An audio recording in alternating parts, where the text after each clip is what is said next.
Équipés de sacs à dos, de lunettes de soleil et de casquettes, nombreux sont les touristes qui sillonnent les pistes cyclables pour découvrir la Vendée.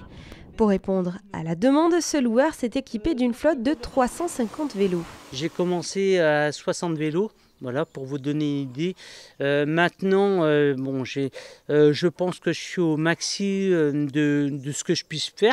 Des petites cabanes en bois sur le mode prêt à camper. Ce camping a développé en 2022 des cabadiennes, un espace pour les randonneurs et les touristes à vélo avec le nécessaire pour passer une ou plusieurs nuits. On s'est aperçu que c'était un concept qui plaisait beaucoup et qui répondait à une demande qui était forte et qui était croissante.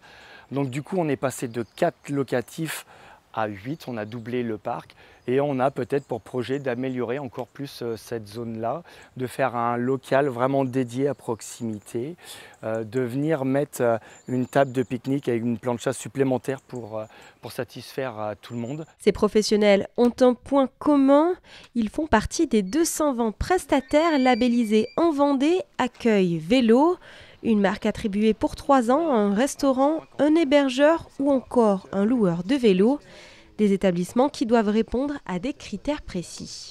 Il doit pouvoir proposer un local vélo sécurisé dans lequel le cycliste va pouvoir ranger son vélo, un petit kit de réparation qui permet de faire face aux éventuelles avaries. Ça peut être aussi mettre à disposition du matériel pour laver les vélos, laver et sécher son linge, puisqu'un voyageur à vélo il va aussi voyager léger. Voilà, tout un tas de critères. Et puis il y a aussi des professionnels, certains campings par exemple, qui mettent en place des hébergements, enfin ils vont au-delà des critères et ils mettent en place des hébergements spécifiques pour cette clientèle de voyageurs à vélo qui vont pouvoir louer à la nuit. Le cyclotourisme, c'est avant tout une manière de voyager économique, écologique et flexible.